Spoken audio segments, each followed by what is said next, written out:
away with that negative connotation about cholesterol. It's very, very important for steroid hormone synthesis and the bile acid formation. Yung akdo, your biles. They are made up of cholesterol. Okay, do you know what bile is? No. The akdo. What's the role of the bile? Bile is an emulsifier. Now, what is equivalent to an emulsifier with the things in our, say, in the kitchen? We say emulsifier. Okay. Now, say for example, when you just put oil in your hands and just wash it with water, can you remove the oil? No.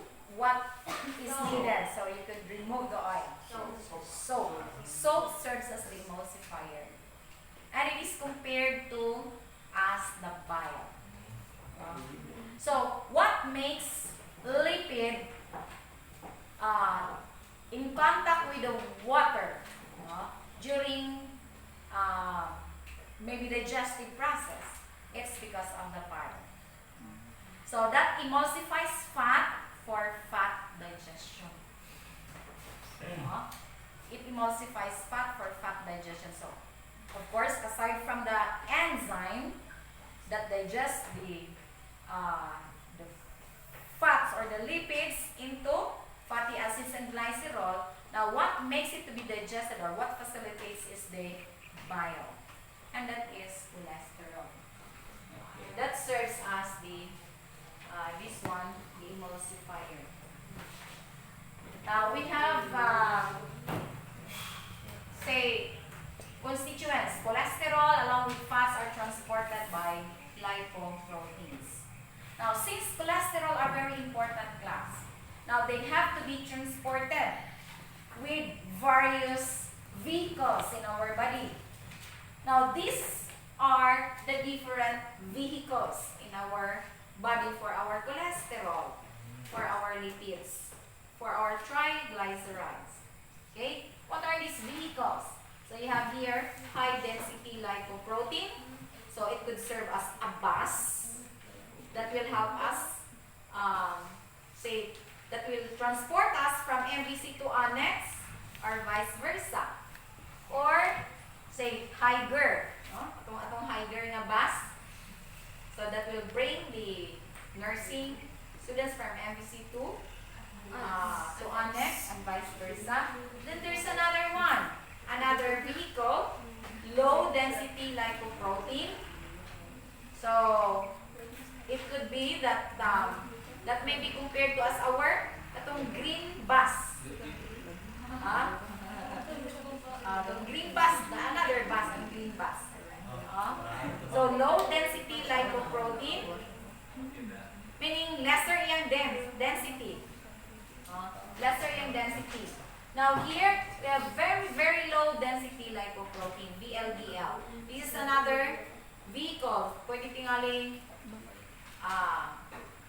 taxicab. Taxicab.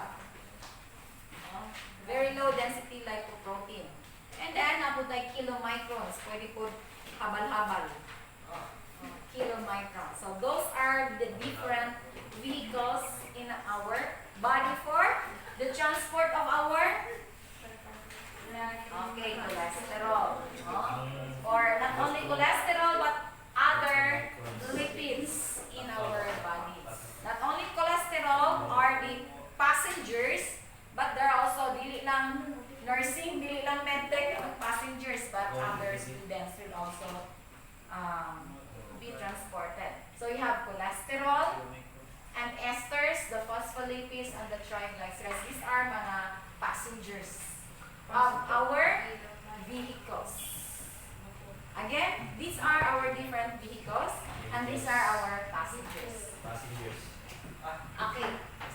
Now, so for HDL or high density lipoprotein, it consists mainly of 33 proteins. So, mas taas ang protein content. Then, it also around 30% cholesterol and esters. Ang unod, constituent. So,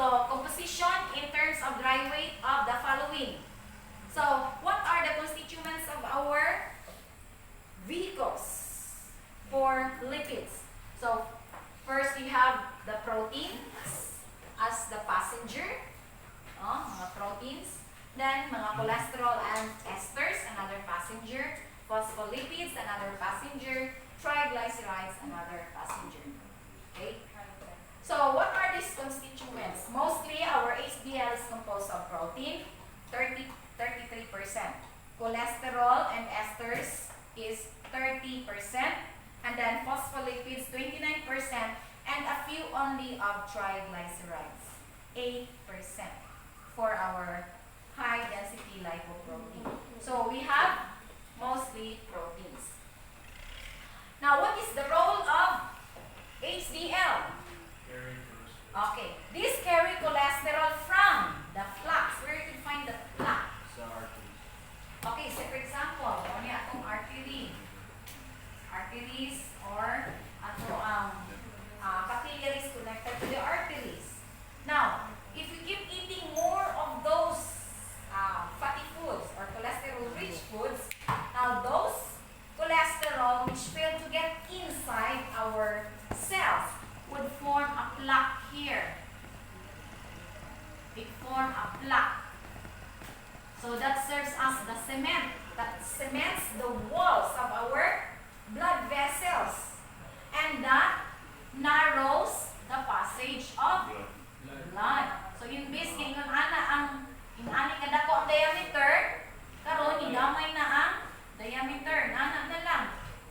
Okay? So there is narrowing of the passage of blood because of the plaque formation on the arterial walls. Now what happened?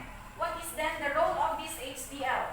The role of this HDL or high density lipoprotein is to take those cholesterol from the plaques in the arteries to the liver. What is the ultimate destination? So, ang HDL, iyang ikarga mostly is cholesterol. Kuhaon niya gikan sa plaque and then dalhon niya sa liver.